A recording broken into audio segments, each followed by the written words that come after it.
This is your fortnightly instalment where I interview a trailblazing physiotherapist that has shaped the profession we are today.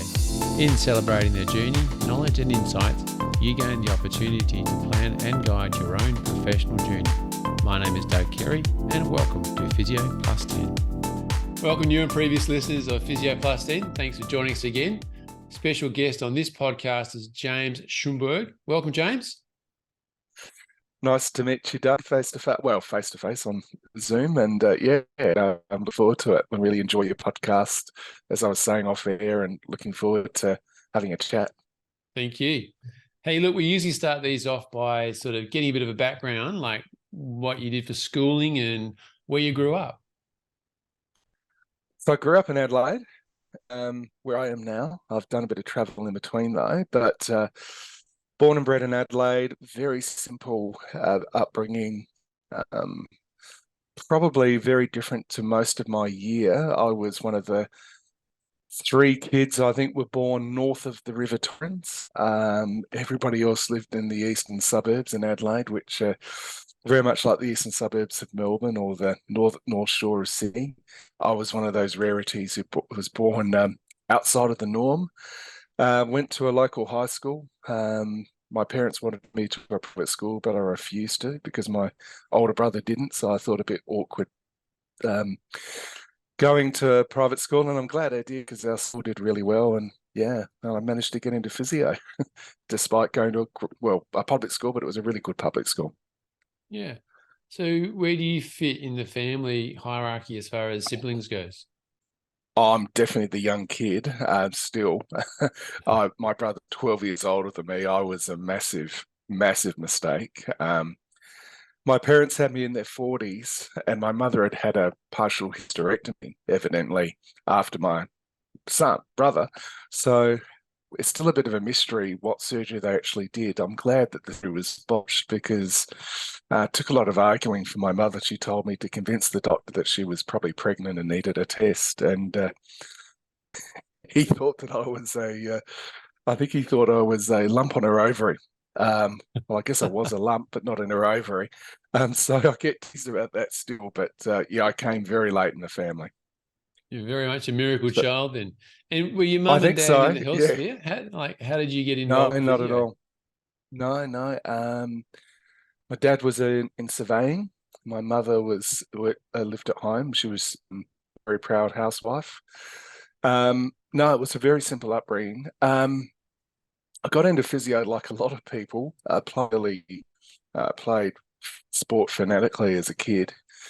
And I think I was probably about 15 from memory, and it was year 10. And I used to be opening batsman for my district club, and as a kid in the not seniors, in the top of the juniors. And you were a wuss if you wore a helmet back then, and so I didn't wear a helmet. And I got a beautiful bouncer that came in, was an off-cutter as well, and kept on coming in at my face, and I managed to connect my face with the ball in my mouth. Spat a few teeth and was knocked to the ground, and in the morning after, I remember waking up with a really painful neck. Went to my GP and told me I should go and see a physio, and saw a physio. By chance, I saw probably one of the best physios in Australia, which I didn't know. I thought, but he is one of the best physios in Australia now, and I was very lucky. Peter Roberts, so I'm sure you know, but Peter was my physio at 15, and at that stage I was convinced I was going to do medicine. And I passed out a sight of blood actually in year 9 at a school excursion. I went to the hospital on a school excursion, and there was a patient on a barouche with a IV blood drip. And next minute I was on the floor, and these nurses all over me, tapping my face, saying, "Wake up." And I kept on having reactions whenever I saw blood, and I thought, gee, there's my career over before it started. And then I saw Peter. Peter was, as you probably know, an amazing physio and helped my neck incredibly. And we started chatting, and he started talking to me about, there's other things to do that don't involve blood, like what I do. And he basically, the treatment he gave me, and just the the kindness of his sharing his information with me made me think maybe I can stay in health and not deal with blood. That's what got me into physio, and I did a work experience with another eminent sports physio who's now in Queensland, Annette Tonkin, who lived literally across the road from me. And I went to her work experience. It was probably, I didn't know that was probably the leading sports practice in Adelaide at the time. And I was just blown away by how cool it was. And I thought, Peter Roberts was great, Annette was great. This seems a great career. And that's what got decided, well, I better study now because it's really hard to get into. So I hadn't been the greatest studier up until year 12. But I decided then I better study if I wanted to get into physio. It wasn't very easy to get into. So that's my story, really, how I got into it. Isn't it great when you've got a couple of mentors or people that have put you on the right pathway from such an early stage? It's just such a blessing. Absolutely. And I was very lucky. I mean, to have two of, probably Australia's lead physios be the people who got me connected. I was just blessed to have such great mentors so early, even before my career. Yeah. Now, we're about to enter into the physio side of your career, but I understand you spent a couple of years writing movie scripts. So I wasn't sure if that was before you became a physio or after you became a physio. No, well into my career, about 9 years into my career. Did you want me to talk about that now? Well, why not? Like I wrote a letter to Julie Roberts, so you can tell me your stories as well. Oh wow, that sounds really cool. So I was the it's not as sexy as it sounds, but it was fun. I was the physio work cover advisor for South Australia back at that time, and we had to do a lot of writing. And I turned up one time to the CEO's. Well, I never got invited to CEO before, CEO of work cover. I assumed I'd done something wrong, to be honest, but I got asked to meet him in the boardroom, and I got into the boardroom, and there were all these Americans who owned a film company, and they wanted to create medical DVD, well, not DVDs. This was when YouTube was just starting. And they wanted to create online training for doctors, physios, chiropractors, osteos, and they'd read my writing in some of the texts I'd written, in some of the books I'd helped co-write, and they thought they liked me. So out of the blue, they came to me through WorkCover and said, "We'd like you to come to America and help write the scripts for our medical DVDs and also, the YouTubes." So 3 months later, left my wife and my baby and toddler because we had they wanted me to move there, but I wanted to keep my foot in two camps until I was certain. So for 2 years, I was traveling between Adelaide and literally Beverly Hills is where they put me up, filming and meeting people like Eminem, and it was just a bizarre experience to be thrust into Hollywood, literally with blue screens and working alongside the director. I was the only other person to call cut, if there was something wrong with the videos, with the training, and it was bizarre and surreal, but it was a lot of fun. People, I talk about this when I teach students. I say, you never know where your career is going to take you. No. If somebody had told me I'd be working in Hollywood for 2 years, I would have laughed at them. But it was, it was a lot of fun. But look, it wasn't a great lifestyle to bring kids up. As much as I loved the time I was there, it would have been a big shift. And I'm glad I did not make the long-term decision because the film company went bankrupt 5 years later. Hopefully not because of my influence, but it didn't last. But it was a ball, and I think it just shows you your pathways are just bizarre sometimes. If somebody had told me that I was going to be doing work in Hollywood for 2 years, I would have laughed at them and said, "Doing what?" But it was a lot of fun and some amazing I met rock stars, movie stars. It was a lot of fun. But Julie Roberts, I did meet. I did meet. I can't think of her name. The girl from The Matrix, who played the wife of Keanu Reeves. And She came to me because of my Australian accent, because Matrix was filmed in Australia, and it was the first time that she'd heard an Australian accent for 6 months. So she was really excited to hear an Aussie in her cafe that she was ordering a coffee with. So yeah, it's just bizarre the people you meet. I think that's one of the things I really liked about this podcast, is that in talking to people and listening to their story, it's just how things have turned on a dime, or an opportunity has floated up, and they've had the choice, take the opportunity, move with it, or let it go. But you're right. You never kind of know what is going to come your way. And if you put yourself out there and you make yourself available, it's amazing what does come. So coming back to the reality, physiotherapy, where did you study and why did you choose that place? Well, I chose uni of South Australia. Simple reason, it was at that stage the only school in Adelaide. Um, it was I hadn't made up. I had made up my mind, if I hadn't got into physio, I would have done medicine. I didn't want to travel over interstate to do physio. I didn't even think of it, to be honest, because I was still had my foot in both camps in physics and medicine, and I thought, well, I really want to do physio, but you never know. If I don't get into physio, I might get into medicine. I did get into physio. Look, it was the only choice, but I was we'd already heard from Peter and Annette of how good the school was at that stage. I mean, the luminaries that were teaching at that stage were very much like a curtain. It was just the who's who of physiotherapy. So I was blessed to have some amazing undergraduate teachers, which, I look back now and think, gosh, I was so lucky to be at the right place at the right time. Were there any particular highlights for you when you were studying undergraduate?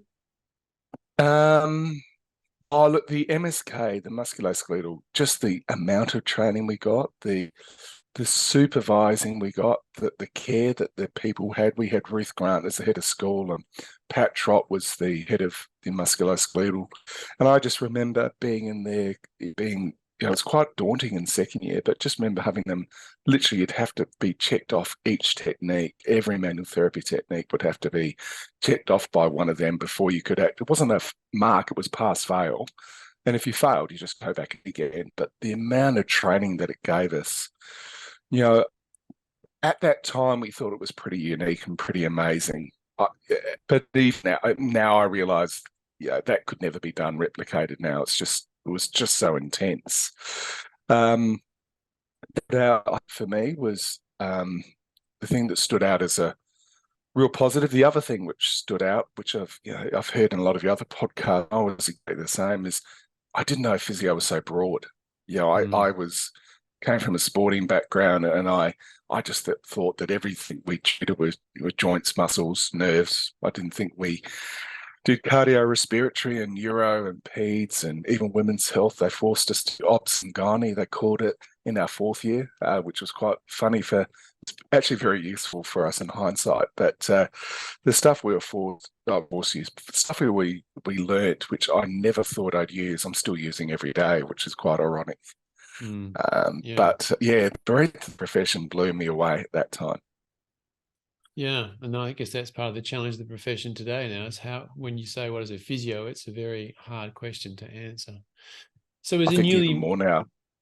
Yeah, it's growing, isn't it? As a newly minted physio, what do you remember first? Was it the paycheck or the status? What was it that did you enjoy? I thought it was going to be paycheck. It was not what drove me. It definitely wasn't what drove me. But I thought it was the status would be great. That you really quickly learn that there is no status, and it wasn't what drove me. Paycheck, definitely. I think my first year was at the Royal Adelaide Hospital, and I was on, I think, the princely sum of 19,000 was my first year. I can't remember what this is a paycheck, but pretty amazing then. I think 19,000. That was probably the thing that stood out, was just the first year was, again, I chose the hospitals because it was almost the expected thing to do back then if you were lucky enough to get in to the big hospital system in the city, which I was lucky enough to get in. It was the thing to do. Even the people like Annette, Peter, and all the other people who were my supervisors and influencers during uni said, look, do your hospital the first, when you start. So I did that. I did it for 18 months. 18 months was perfect. It was long enough, but I didn't want to do it any longer. So would you say for you that was a conscious decision? And then when you say 18 months was long enough, what was your next conscious decision that you made with regards to career development? Well, I always knew I was going to go to private practice. That was my absolute drive from the outset, and from starting uni, finishing uni, going through the hospitals. And I still remember the patient clear as day. I was walking. The biggest state they gave me was the first 12 months. The hospital you go through 3-month rotations. And then I was lucky enough to be offered a permanent position over the 12 months, the internship, or whatever they called it then. And they put me in general medical wards for 6 months then. And I can still remember the day walking a beautiful old lady down a corridor on a frame. And I just remember thinking, I almost got a perfect score, and I'm walking people down the corridor. And I'm not saying it's not an important thing to do, but I thought, I'm not learning here anymore. And it was selfish, but I was thinking, this is not helping me grow. This is not where I want to be. And so I literally finished that week and finished that day and handed in my resignation. And my next journey was to work in private practices. I worked for a large group in Adelaide for, 3 years, 4 years, 3 years before I went back and did my master's. And did you choose the clinic because of who was the director or the senior physio, or did you choose it for proximity? How ruthless were you in that decision? I chose it because they were the Crows physios at the time. Not because to me, because the Crows had just started, and it meant to me that these guys must know what they're doing. And in undergrad, a lot of the names that were at this were in this group of clinics were well known in the local as being very good clinicians. So I ended up thinking, well, that'd be a great place to work in. And lucky enough, I got through and really enjoyed the 3 years. It was as good as I hoped it would be. Yeah. Did you get to go and do when you said when you did post grad? I'm guessing it was in sports. No, it was in Musk back then. Back then, we're told that if you did sports if you didn't get into Musk. So that is what we were told. I know. Well, that was what we were told at the time. And so, I mean, when I was doing Musk, we had Jeff Maitland was in his love of teaching on the program. We had, the who's who. David Butler was a tutor. We just had an amazing list of people. And I'd done my homework from the year before. One of my closest friend from uni, did it in '93, and he said, "Look, get in at '94," because he said if you don't get in '94, it won't be free. So I was the last, and he was right. It was the last year that postgraduate study was free.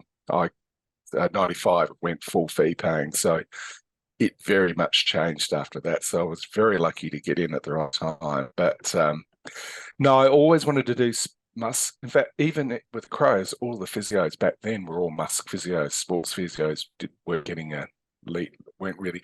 Sports physio wasn't a massive part. It wasn't titling much then. It was starting to come in, but it was a very small cohort compared to the Musk group. And there was definitely when I looked at how much training there was a lot more placements in Musk. There was a lot more clinical, practical content as well, and it just looked more robust. So that it was an easy decision to choose Musk. Yeah. And who else was going through that cohort with you? Do you recall any of the colleagues? Who went through with me? I'm trying to think who. Jane Rooney. Jane Rooney, who I think you met. Yeah. interviewed. Jane was in my year. Who else was in my year? John Porter, who's bowled at the Saka. No, I mean, nobody that I would say, Andrea, I can't think of Andrea's last name because it's changed so many times in terms of it's unpronounceable. She's one of the at the school on the eastern states. So I can't think of her last name now, but it was a really good group, but it was probably 80% of us were overseas. There was a lot of we had people from Germany, the States, New Zealand. There was only a few of us who were locals. David Spurrier was a local, but there would have been only 4 or 5 of us out of the 20 or 30 that were local. All the rest were coming in from overseas. So probably no big names from overseas that I could tell you, but it was a really good group. Yeah, good fun. And when you completed that, like, what was your next goal with regards to clinical development? My goal was then I wanted to go and then work for a practice that would help me grow again another level. I remember prior to doing my master's, I thought once I do my master's, I'll know everything. I'll be up with these other people who I aspired to be like. And of course, like everybody finds out when you do your master's or you do any further study, realize how little I knew. So I decided then I wanted to work in some practices that were, really high level practices in terms of support and training. And so I actually went and worked for a couple of my postgraduate lecturers, which was really fun. It was a good 2 years. I went and worked them for 2 years, and then I had an opportunity. I was going to work in the States with one of the American guys who I did study with, but that fell through. But we'd made up our mind to go and work overseas, so we ended up going to the UK instead, my wife and myself. My wife's not a physio, she's a biochemist, but she could get a job very easily in clinical biochemistry, and so we did like a lot of physios did in our age group. We went off to the UK and worked there for a year. That was always something we wanted to do. It wasn't highest on my agenda, but I'm so glad we did. It was probably our most selfish year of our lives, traveling and working, but it was also just, it was one of the best experiences. I didn't learn much in England, being rude, but the English standards weren't quite the same standards as what I was used to here. But we had a ball. We had a great year, made some lifelong friends. Yeah, I think it has changed a lot since then, but I think that was the general transfer of knowledge was from Aussie to England as opposed to in the reverse in the musk and the sports fields. Absolutely. Yeah. So you didn't get caught there? You didn't decide to stay on? You always wanted to come back to Adelaide? No, as much as I loved it and I loved the lifestyle, I actually loved the UK, the pub life and just the social side of things was great. So we really got into England. We thought we wouldn't. And we just fell in love with just the whole differences, the cultural differences, even though that's a similar country. We both come from a German background, so it was quite different to us, what we were used to, but it was a ball, but not enough. We've got family back here, and we decided at this stage we're in our mid 20s by then. This is when I was 26, 27. My wife's the same age as me, and we decided she was getting closer to thinking she wanted to have a family. As she did back in the 90s. You do it fairly early. We got married in 23, and we just decided better to be back home with both sets of parents being back there to help support us. So we decided we'd head back to Adelaide. We loved England, and I guess the one thing that really, again, you talked about those pathways that you never know where you're going to head. Those sliding door moments. I was second day I was working in Surrey in one of the trusts and was doing outpatient work as a locum. And second day, I got called into the office of the chief physio. And she said, I see you've done your master's. And I said, yeah. And she said, look, I've spoken to the head of the trust. We think you're listed as being a clinician. We'd love you to become a teacher for the whole trust, for all the physios. So it's not was always a dream to become a teacher, a lecturer or a tutor. It was always a dream.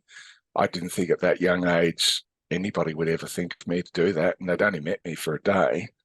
But there I was suddenly only treating half the time and spending half my time traveling around the trust teaching and getting paid. Not that's not why I did it, but I was getting paid, I think, double, nearly triple the hourly rate too. And I thought, well, this is good, getting paid well, and I love doing this. I didn't realise I loved teaching, but I fell in love with it. So I came back to Australia with a desire to become an educator as well as work in a practice. And yeah, that's what really got me into the teaching side. Yeah, again, a sliding door moment. Yeah, absolutely. Yeah, I never thought I'd be asked to do that in there. That was not the plan in the UK, but it certainly it led that way. And yeah, I just realised I didn't realize I had a love of something I didn't know I'd have a love of. Yeah, yeah. Hey, you became the director of Back in Motion, Campbelltown and Valley View for 25, 26 years. I'm guessing you didn't walk into the job as a director. So how did that sort of develop? No, I started from scratch. To be honest, what happened was I came back from England thinking that I'd be able to get a job. It's funny, things changed. I found it really hard to get a job when I came back. I got offered some part-time work. This is in 97. And I thought, wow, I thought it was going to be easy to get a job. And I thought, oh, I'm sure I could wait. But I thought, this is probably me telling me something. I should follow my dream. It's probably a year or two earlier because I was still only 28. And I thought, look, I'll start a practice. Let's just start a practice. Had no idea what I was doing and started from scratch. Rented out a family friend had a shed, literally a shed. It was a very nice shed, but it was on a corner of a main street in Adelaide, and he gave me rent free for 6 months. I worked out of a shed, and that's where my practice started. So and within 6 months, it got so busy that I had to leave the other job that I was working part-time and became full-time. And I think I employed my first physio probably about a year after I started, which was probably my most frightening moment of my career, just being an employer, having to be serious about things, having to know a few more laws and a few more rules. It's amazing how immature I was when I look back, but I don't think my story was that different to a lot of us, to be honest. I just had a chat to Nick Schuster and was talking about his development, and he said he literally was in a job interview and he walked out of it halfway through it because he thought, I don't want to work for these people. And on the notice board, there was a sign, practice for sale, and it had a little dog tags. You sort of pull off a bit, the phone number on it. Oh, yeah, yeah. And he said he just took the whole piece of paper. He didn't take the dog tag and just rang the woman up and borrowed some money and walked into his own practice. I guess at about 21 or 22. And that's his first job, he's self-employed, Wow. as you say, clinically naive and Yeah. business-wise naive, but you just make that leap. Yeah, well, I mean, I was postgrad by that stage, and I've been out for this was 97, so I've been out for 7 years. But yeah, I still felt naive as a clinician and absolutely naive as a practitioner. I mean, I had no idea what I was doing to start with, but lucky it got better as time went on. So did you name the practice The Shed, or did you actually have a different name to it? It was a pathetic name, Doug. I called it Schomburgk Physio, which is just James. I know. Business, don't name it after yourself. Oh, I know. That's I learn all these things. But Peter Roberts got through. He called his Roberts Physio. He was my biggest influencer. And I thought, well, if Peter can do it, my Roberts is a lot easier to spell than Schomburgk. So I called it Schomburgk Physio for 2 years. And my wife said, I mean, she's a scientist. She's not a marketer. She said, can you just call it something better than that? So I changed it to distinctive physiotherapy. And it stayed with that till I joined Back in Motion, which was... when did I join them? End of 2007. So I ran my own practices. I bought the second one 2004. Still didn't know what I was doing, but I thought I did. But just created twice the headaches at that stage. But I was starting to get into the business by that stage. And then end of 2007, I joined Back in Motion. So I gave up my practice names and bought into the franchise. And what was the motivation for you there? Because I don't think I haven't interviewed many people that have gone into a franchise model. No. So for you, what was Well, the reason? it was another sliding door thing, really. I mean, I was probably the previous 3 years, I became more serious. I had a small partnership with a few physios, and it ended. It didn't end poorly. It just we all agreed we actually formed quite a large group. We just joined our practices together, and we actually bought a couple of others.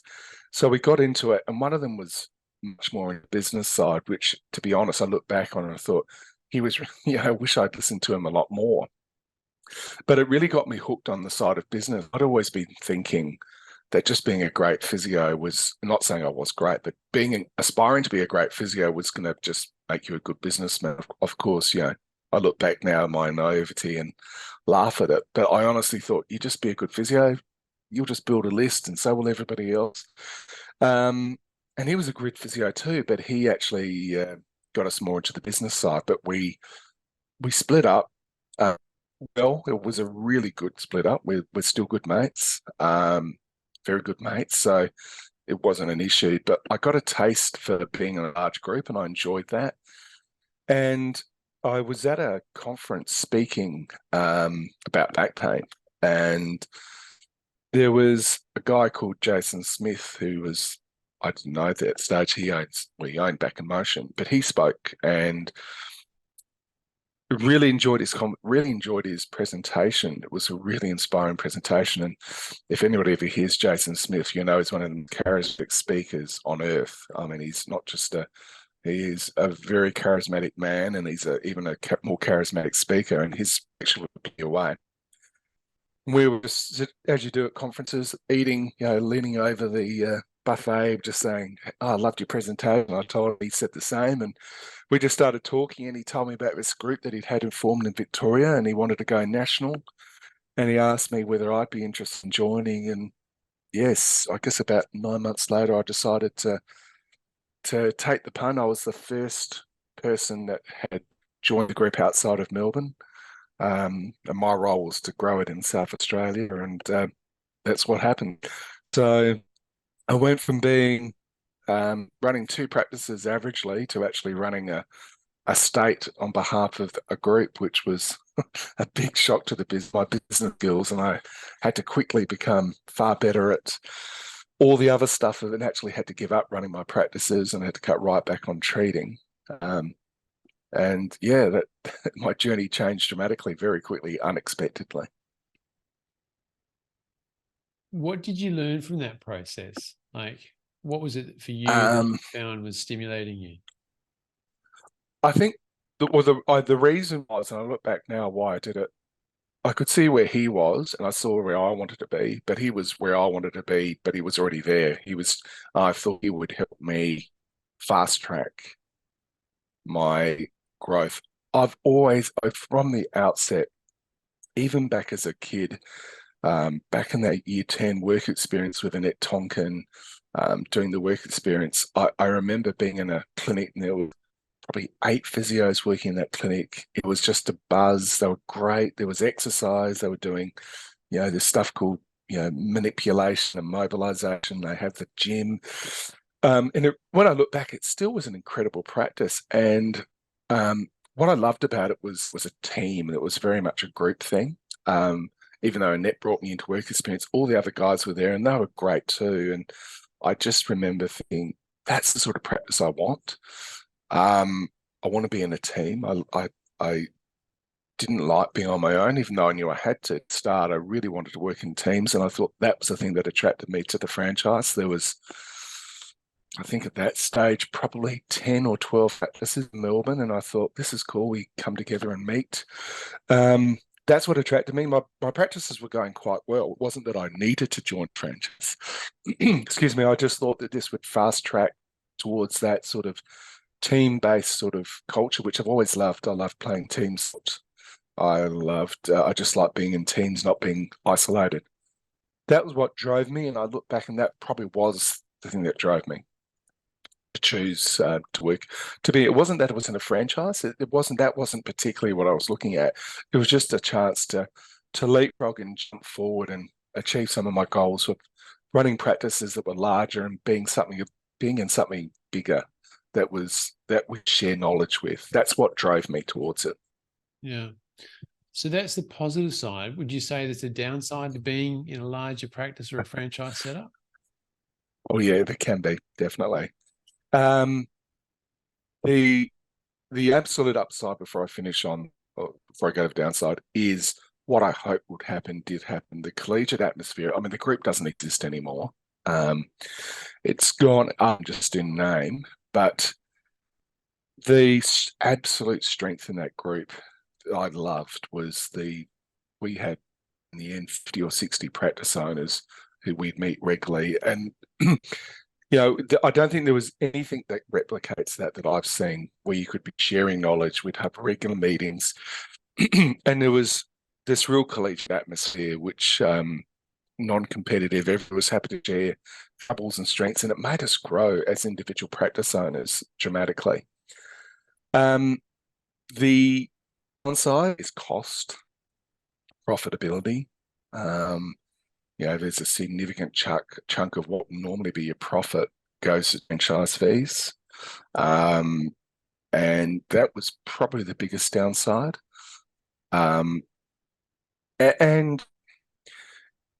I'm just trying to think of it.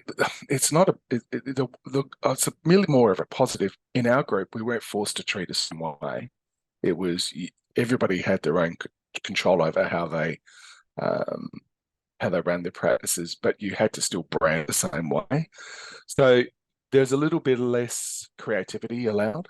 And being a big group, decisions were a lot slower, but you still had control of your own practice. You could bring your own nuances into it, but definitely the biggest thing that people found profitability. And the other thing that, I'll be honest, almost bankrupted me was having to build big practices when they weren't ready. I got close to bankruptcy in 2009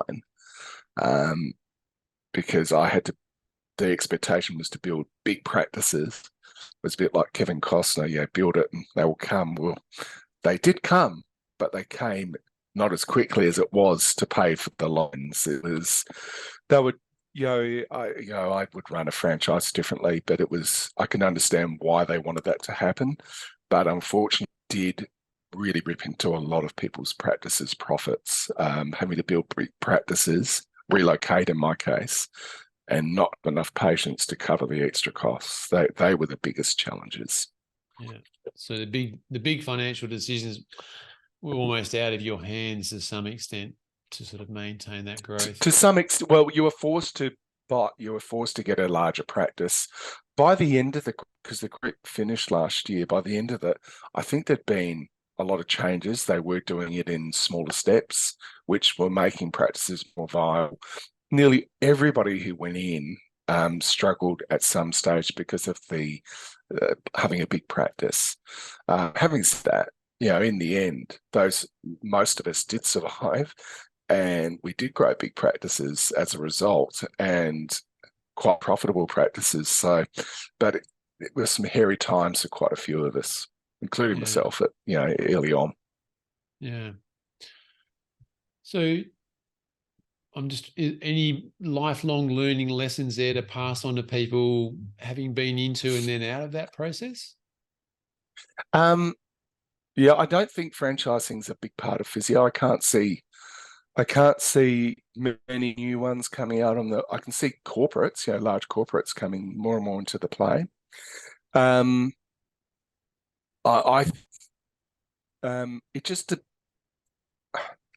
I think the lessons I learned was really be very clear. I got an accountant flew over there in Melbourne with my accountant to get the advice. But I think the mistake I did was I did it too early. I should have waited. I think sometimes you think jumping in early is the best time, but I think seeing other people's experiences would be best, because you could probably go and make demands to say, look, I don't want to set up a practice this big yet because I've seen how it's made other people struggle. So if people are thinking of going into that sort of format, I'd say really make sure you know what you're buying into.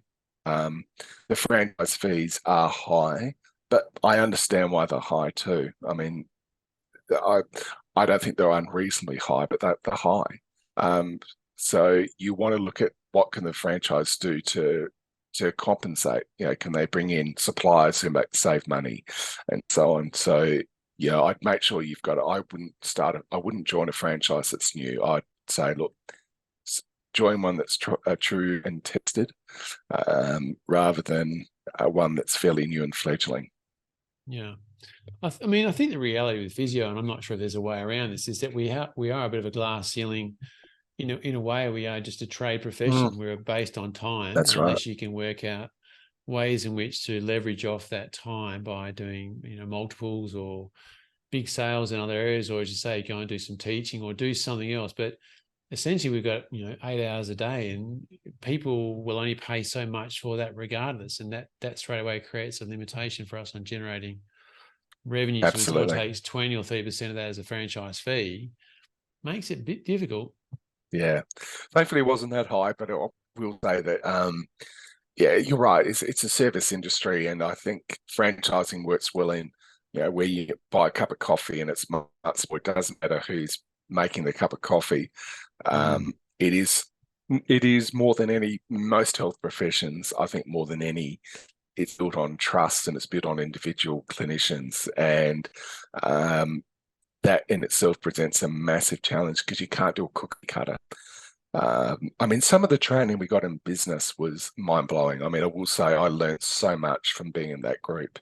Some I didn't even know what a KPI was. I mean, I just showed you. I mean, things have changed so much, but back then, you know, I thought it was at that stage really quite revolutionary. Some of the stuff that we got taught. Now it's second nature, but we learned a lot about human resources, about finances, so many different parts of physio, which I still see in groups and forums I'm in. People are still way behind, and I forgot how much I learned from being in that group. You forget that. It's because it's just embedded into all your training and sharing that. That's the stuff that's real positive. So if I did set up a practice again, and I definitely won't, did it for 25 years. I sold on the 25th anniversary without realizing it was the date until about 2 weeks later. There was no, I didn't pick it for any symbolism. It just literally, I thought, oh, that was 25 years ago. 1st of April 97, I started. And I sold on 1st of April last year. And but if I set up a practice now, gosh, I'd be so much better at it now from all those learnings I learned. But that also comes with experience too. Yeah, yeah, and the experience comes from making mistakes. Oh yeah, and I've made heaps. Gosh, I've made far more mistakes, made successes, but that's just me. I'm built for mistakes, I think. Well, I think if you haven't made a mistake, you haven't stretched yourself. If you haven't stretched yourself, you're not learning. So, to me, Yeah, a yeah, mistake is just a natural progression of learning, and that's the way it is. absolutely. Yeah, and Outside, I'm naturally a risk taker, so it's burnt me sometimes, but other times it's worked out beautifully. So yes, my personality unfortunately has almost killed me, literally, from taking risks, from being stupid up mountains and things like that. But then I wouldn't any other way either. you are who you are. Hey, outside of the clinical world, you've Exactly. done a fair bit of teaching. Mm, USA, Flinders, and you're also doing some teaching in the medical program at University of Adelaide. yeah, I'm loving that. Is that still an ongoing process for you? Yeah, look, I mean, I'm teaching at med school, ironically in evidence-based practice. I'm teaching it to fourth years in the musculoskeletal and orthopedic and sports medicine. And as far as I know, there aren't many other schools that have got the amount of hours that we're given.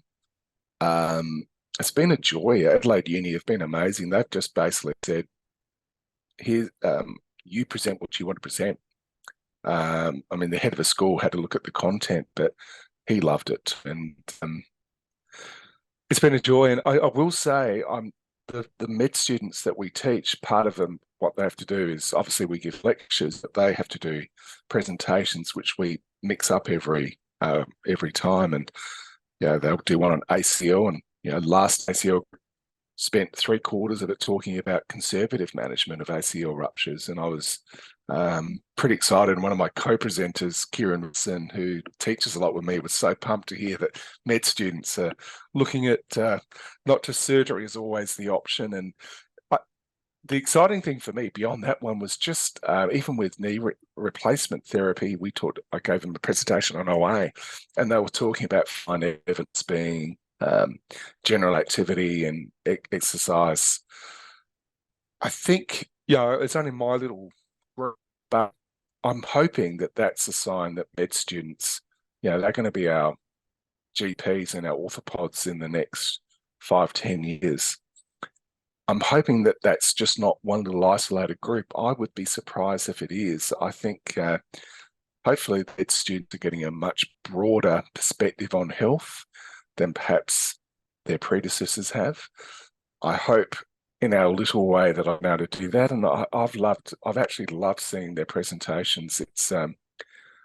It's really the other interesting thing, and this is just my own personal view, there's nothing to back it up in research, but I've seen, because I was involved in med student teaching before, and I've obviously done a lot of uni physio teaching, I've noticed that a lot of the students who probably chose physio before, when it was medicine was just high marks only, you got a very different group of med students, but now because of the UMAT, which has been around for quite such a long time, there's interviews and so many other components to how they get in, that they're often attracting people who may have done physio before.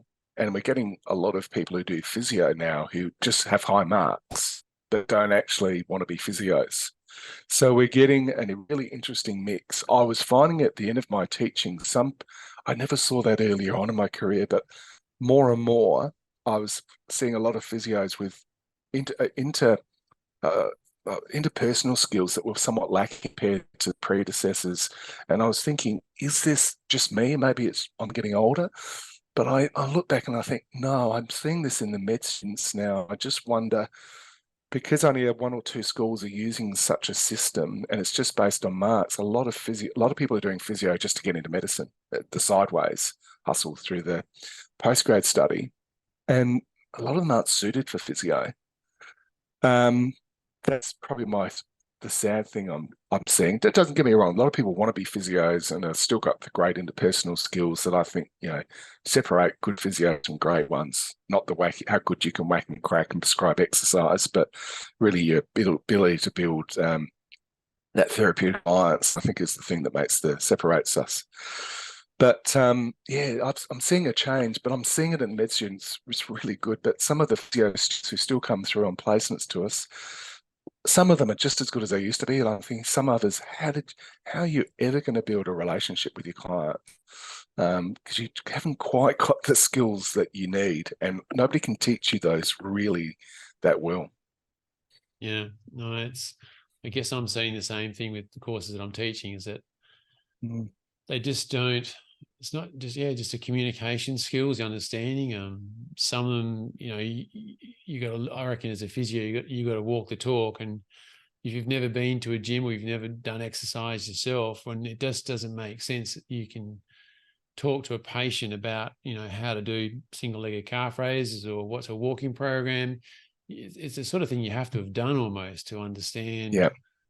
It's, and it goes the next step further too. If you want to talk to a plumber and educate him about his job, you've got to have an understanding about what his job involves. And that involves a conversation and, maybe doing a bit of it or going and seeing what they do, or you just can't dictate to a person what they should do if you don't actually know what it is that they do. No, you're spot on.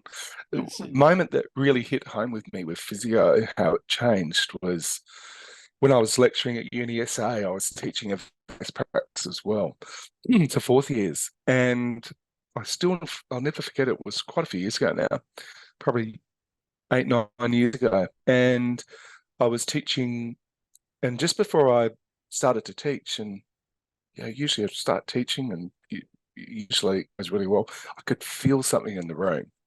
I could feel something wasn't right. And one brave soul got up and stood up and spoke to and said, "Look, I'm speaking." He actually ended up working for me. He said, "Look, I'm speaking on behalf of the whole group. We just want to talk to you about our assignment result."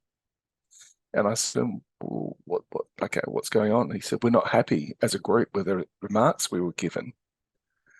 I mean, I think I was a very genuine marker. I think 95% of my marks were credits, distance or ADs. It would be, I could count on one hand in my whole 9 years of probably doing marking that I gave somebody a P2 or a P1. It was very rare. And I thought they were joking, and I started laughing. I said, "What do you mean?" And they said, "The worst mark I gave out of you guys was a credit." I said, "That's still a good mark." And they said, well, one girl then stood up and she said, "Well, we didn't come here to get pay here. We didn't make good money to get poor marks." What I didn't understand was like the guy came up after and spoke to me. He said, "Look, the reason that there's so many of us who are upset is we have to get a distinction or HD marks for everything we do to get into medicine. This is not where we want to be." And it hit home to me then how it had changed. UMAT has actually done the opposite to us, I think, because that hit home to me that a lot of these people sitting in this room did never intended to be physios. And it saddened me because I'm sure there were so many people who might have got 97 instead of 98 to get in, who wanted to be physios who didn't get in, who would have been great physios. people. Yeah. And that what really home to me how things have changed. So UMAT has a swing positive to the meta students, but I certainly think has had some deleterious effects on who's coming into our degrees now, sadly. Yeah. Now, with all this teaching and clinical experience, you started a company or a business the second visit. You provide mentoring and teaching to both Australian and international students, or I guess you call them clinicians. Are they graduated or are they a bit of both? Oh, no, 99, nearly everybody is graduate. So they really upskilling graduate skills in both face-to-face, but a lot of it, particularly because we formed this during COVID, was using what we're doing now, Zoom. What percentage, just out of interest, would be international that you're actually providing those services to? Oh, probably about 10. In terms of working overseas, probably about 10% of what I do is overseas work. In terms of teaching to physios who are from overseas coming here, it's probably closer to 20 or 30%. So I'm seeing more and more overseas physios on limited registration coming to Australia to fill the gap, really. Yeah. The mass shortage we've got in Australia. And would you say from your experience that there are obvious differences or challenges for the overseas student as opposed to the local practitioner?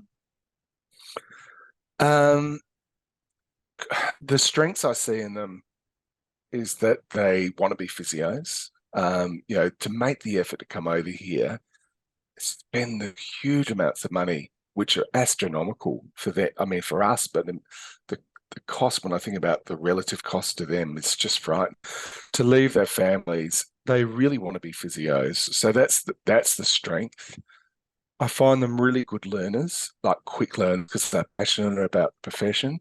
But there is no doubt their standards are less than our graduates. I mean, that's why when you speak to people in APRA, they've had to, obviously, they're good enough to be offered limited registration, but need that supervisory requirements exams to bring them up to our standards. So there's no doubt, I mean, there's a big variation within countries from overseas, and also between countries too. But there's no doubt that most of them do need some element of supervision to get them up to speed with Australian systems, let alone the culture of treating in Australia, because most of them, private practice is very different here to nearly every other country.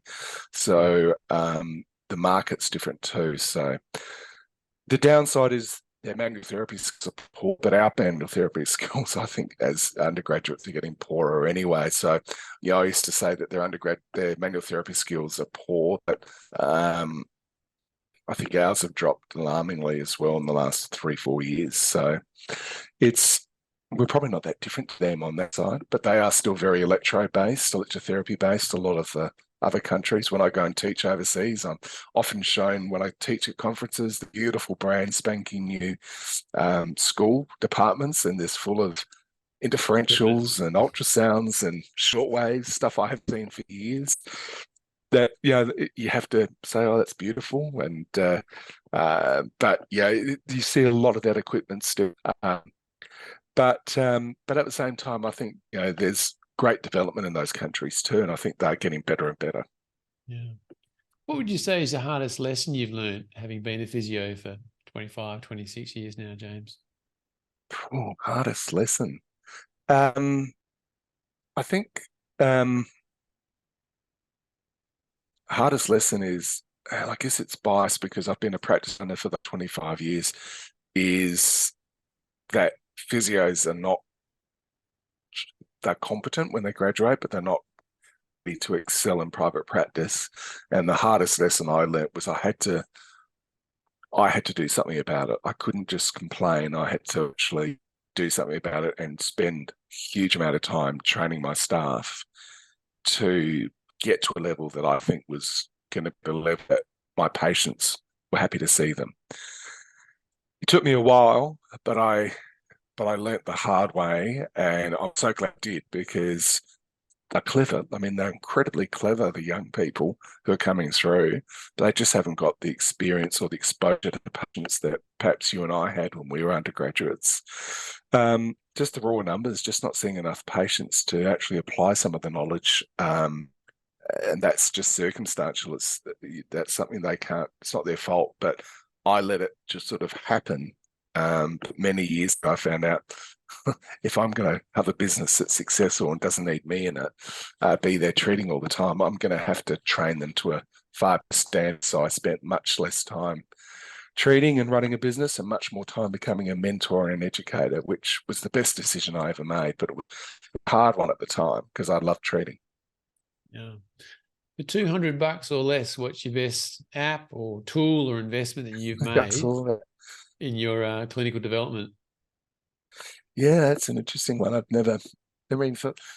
Look, it's not a clinical book. It's actually a business book, but it really. So I hope you don't mind talking business. But it was a book that a lot of people talk about. Good to Great by Jim Collins. It was literally game changing for me. It was one of those things that made me realize that my dream, as I said, was to have multiple practices with lots of staff around me, being part of something a bit special. That's what really excited me. And it made me realize to do that, I had to be much more strategic. And the thing that really hit home for me was one of his mantras was get the right people on the bus and the wrong people off the bus. And it changed everything. It changed how I recruited people, changed the whole how I recruited them, and also how to hold on to those people. I didn't want them just getting on the bus and getting off the next bus stop. I wanted them to stay on the journey with me. And so it made me really focus on culture and not just clinical knowledge, but creating a place that people wanted to stay and have friends there and create a really great environment. That was probably the biggest thing. And yeah, what was it, $20 the book, I think, Jim Collins. But yeah, that was probably the most profound thing, which is a bit sad that it wasn't, I can't tell you it was vertebral manipulation or reading Peter Sullivan's texts, journal articles or so on. As much as they're great, it was a business book, which I think really hit home to me the most. Well, I think that speaks to the fact that when you're a business owner, that's what you are. You're a business owner Yeah, running a absolutely. business. And physio is the tool, but the business is actually what shields it and works around it. Yeah, 100%. Hey, you've mentioned a few out on the limb decisions and sliding door moments. Is there another one that you wanted to mention that made a big moment for you? And I guess what the outcome was? Oh, just funny things happen. Just the one that stood out. It's very recent. Excuse me, which if somebody told me 4 months ago I'd be doing this, I would have laughed at them too. So I sold my businesses last year. We were bought out by a large multinational, and I sold my last bit of shareholding to two of my staff. And it's been great passing it on to two of my young staff and seeing them doing really well with my practices. So makes me feel very proud that the practices are doing well without me, which is great. And the whole purpose was to focus on the second visit. And but teaching overseas, as I have a fair bit, I've been asked regularly to help physios from overseas. They often email me and say, "Look, can you help me come to Australia? I'd love to come and work for Australia for working for somebody like has your philosophy of care and et cetera, et cetera." And I've helped a lot of people find jobs. But in about what are we, April now? Pretty January, I started getting flooded with these requests because I've helped a lot of people and did it for nothing. It wasn't what I was about. It was just helping people find jobs. And I know how hard it is to find job physios. So, but I started getting flooded with requests. And started, look, my wife was saying to me, "James, you can't spend, you sold your businesses to get more of a lifestyle and you're spending 20 hours a day just helping people for nothing." And she's right. She said, so I thought, look, I'll start a business. So I've started a new business. Just, they slide into moments. Now I'm helping connect employers with physios because wherever I was teaching, here around Australia, physio practices owners say, "I can't find a physio." I put ads in Seek and Indeed, and I can go months without getting a lead. Then when I teach, particularly when I teach overseas, they'd say the same thing. There's no physios, there's no practices, there's no job ads. And so that's because they've given up. You can't keep spending money on ads and not just getting a return. I can understand why I said, but there's so many physio practices looking for work. So it was just bizarre. So I just decided, well, if I'm going to do this for nothing, I've got to make this, I can't keep doing it for nothing. It's taking up too much of my time. So I formed another business. So, so much I'm being retired. I'm not retired anyway. I'm far from retired, but I was, never thought I'd end up in a sort of recruiting arm, but we have got a recruiting arm. And it's just one of those sliding doors where I thought, well, there seems to be a need and it helps. There's nothing better than helping practices find physios and nothing better helping physios find really good homes to work in because, there's some great employers out there. And, I think it's nice to be able to connect good people with good people. And that's, again, if anybody told me, much like the Hollywood thing, that I'd be doing that, or I'd be becoming a sort of a bizarre pseudo recruiter, that was never my plan. I would have laughed at that, but here I am. That's part of what I'm doing. Certainly not going to be that's not going to be my end goal, but that's another bizarre moment. Just literally one week getting flooded with about 10 physios from India, the Philippines, and Nepal saying, "Can you help me? Can you help me?" I thought, how many more times can I do this? There you go. If you could step back to your younger self, what 3 pieces of advice would you like to share, knowing what you now know? I think I would say stay true. That's probably the most important thing. Most important things is do what you feel is right. That's always been something my parents very much instilled in me, and was probably was really instilled in me. Do the right thing. I wanted to sleep well at night. I didn't want to ever feel guilty for any decisions I made. Gosh, and like I've said before, I've made horrible decisions and bad decisions and stupid decisions, but hopefully they didn't harm anybody in the process, except for my poor loving wife who's had to put up with me for a long time with me making bad decisions at times. But stick true to your beliefs, stick true to your values, which is, as I said, really instilled from a parent, and I'd still say the same thing if I look back. Take risks. Don't listen to people who say don't trust people, because there are plenty of times where I felt like over my career that my trust was betrayed. It was at times, but just understand that most people have the right moral fibre that will overcome all that. So, I was always taught to be somebody who trusts people. Stick with that, despite what sometimes there's people telling me you can only trust yourself and don't trust anybody in business. And that might be true in some ways for some people, but I've learned you've got to trust your instinct. Sometimes it will let you down, other times it won't. But you can't help what other people are like. And thankfully, the bulk of our profession, by far the bulk of our profession, are great people who just want to help people. And we are a very collegiate group, and we're a group who loves sharing knowledge and stick with that. I'm amazed. I've Shirley Salmon, and she told me that I remember sitting with Shirley Salmon at a conference, a dinner, and she sat with me, and we had a great, and I was in awe of her, and how much she shared with people. And she said people are too scared to talk to her because she's Shirley Salmon, and it was really sad. And Gwen Joel, you could get on the phone to Gwen and she'd answer a call, she'd answer an email. Some of the best people who are just the legends of our profession are just so good at sharing. And I think you have to give that to me is the biggest thing, is just trust people. Most people do the right thing, don't let you down. That's probably the biggest thing for me. Is as a kid, I still would have said the same thing looking back, just trust your instincts. And just do the right thing. Just do what's morally right. Don't try and make sure whatever decision you make, you can sleep with it. Yeah. Hey, and looking forward, like, where would you like to see, or where do you want our profession to go in the next few years? Well, yeah, look, I'm an optimist. I definitely am an optimist, but I have there's a cautionary side to what I think.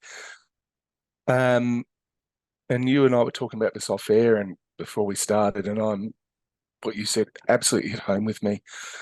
I think we're in the situation now with the evidence-based practice, that we know more than we ever did before in terms of the population-based research. But I don't want to lose the patient out of the equation. Sackett's old 3 circles still resonate with me, that the individual's experience and your own competencies are just as important. And I think we've got to remember the 3 circles, not just the 1 circle, because I think if we're going down that pathway, many of us, where everything has to be based on population-based research.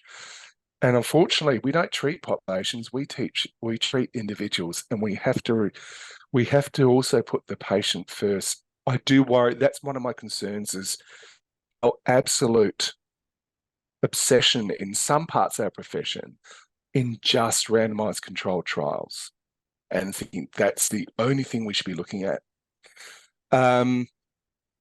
That's one of my cautionary tales. And the other cautionary tale, which ties up where my profession's heading, is I think we are in an amazing situation where we know so much more about the evidence, with so much better ways to inform and help clients make good health decisions. Because that's what I tell all my students is, I see one of our primary roles as being a person who can share with them really good information, so the patient is empowered to make better health decisions. It's never been better, and that's the great thing about some of the research. But also, our understanding of exercise is probably better, and it's now considered in most things as often first-line treatment. That's fantastic, but we've let that go a lot to the exercise physiologists. That's just, but we've just let them take it. And there's nothing, I'm not saying there's anything wrong with what they're doing, but we should be really the experts of that too. And the third one is that we should be applying great information with exercise, but giving manual therapy where it's needed in the early cases to really help reduce pain. And a lot of that skill is being lost. Some universities aren't teaching it at all. Some are giving it very scant value, and many people are dismissing it because they say that it doesn't work. But in fact, it's often that their competencies are so low that it's hard to actually say something doesn't work or it's easy to say it. If you're not good at it, it's not going to work. It doesn't matter what you're good at, what you're not good at. It doesn't matter if the evidence is strong or poor. If you're poor at delivering it, you're going to be poor at delivering it anyway. So I think we've got a situation where we could deliver this big three: exercise, manual therapy, and education. We've never been in a better situation to do it, but I am worried that we are losing part of our exercise role to other professions, a lot of our manual therapy to other professions, and we can be left with very little to offer if we don't look at continuing those three. So I think we're at a crossroads. I think we could actually go to another level in our profession that's never been there before, or our profession's going to get eroded. I hope it's the former. I think common sense will prevail, and the evidence will always win out eventually. And I think the evidence is still really good for all three. And I just hope that that's where we head. But I, as I said, it's a cautionary tale. I think we could either be far better than we are now in 10 years, or we could be fairly redundant as a profession if we don't correct some of our pathways and our beliefs. Yeah. I loved having a chat with Diane Lee about this, and she very eloquently put it, and I won't be as succinct as her, but it'd be worth having listened to her podcast because she was basically saying that she hasn't seen an RCT that equates to any one of her individual patients that she sees in a morning or an afternoon. They're so complex and multifaceted that an RCT is not going to cover that particular patient. So that kind of makes it irrelevant in that sense. And the other thing was that she was sort of saying that you can't find something if you can't feel it. And essentially, if you don't have the manual therapy skills and sensitivity of palpation and tissue awareness, sure, you won't feel it because you haven't developed the skill to feel it. And I thought those 2 points just spoke very closely to what you were saying as well, that, you got the individual, you got the practitioner, and you got the evidence. And it's where those three circles intersect. That's where the clinical reasoning drives us. And I get it a little bit annoyed when people sort of say, well, there's no evidence for that. And I sort of say, well, you're using your clinical reasoning on that patient to make a decision as to what you do. It's not just based upon the research. And I agree with what you're saying. I think a lot of other practitioners are starting to realize that that pendulum is swinging back, that you do your clinical reasoning and you assess it, you treat it, and then you reassess it. And that's what clinical reasoning is. If it doesn't work, change it. If it does work, then stick with it. Look, my biggest influence in my career, really, I didn't say was Mark Jones. He was the head of school in the Masters, and Mark, was, if you've met Mark, one of the most amazing thinkers in the profession, and he was my biggest influence ever. There's other people who have made a huge impact on me, but nobody more than Mark. And Mark always taught us, even at postgrad level, you can always treat whatever you see presenting you once you've got good clinical reasoning. The diagnosis is secondary. The drivers of the pain mechanisms, as Peter O'Sullivan talked about, is more secondary. If you've got good clinical reasoning, you can solve problems. And that's probably my saddest thing. We run a whole course on clinical reasoning now, but if I call it clinical reasoning, nobody will attend because it sounds dry. But it's the ultimate skill of a great clinician. I don't care if people use manual therapy, exercise, whatever they use, if they've got good reasons to do it. But I do worry a lot of our treatments are just recipes. They're based on, well, this problem is this, so this is the treatment they have. Because as you said, because Achilles tendinopathy doesn't mean that if that's what you end up deciding the problem is, there's so many different ways to treat it. And based on your clinical reasoning, it's not just one recipe, because if you've only got very limited ways to approach it, you're going to be very stuck with a lot of clients because they don't always, hardly any clients follow the research. Great. Hey, look, it's been great, James. I do appreciate you giving us your time and your thoughts and your insights. And thanks, Dave. I'm sure lots of people are going to enjoy listening to this. So thank you very much again, and all the best going forward. Thanks for having me. I've really enjoyed it. Thank you. Thanks so much for listening to this episode of Physio+10, in which I trust you gained some valuable insights. It'd be awesome if you could leave your 2 cents worth as a review or rating of this podcast, and I look forward to sharing the story of another trailblazing physiotherapist with you in 2 weeks' time. Stay safe. Bye for now.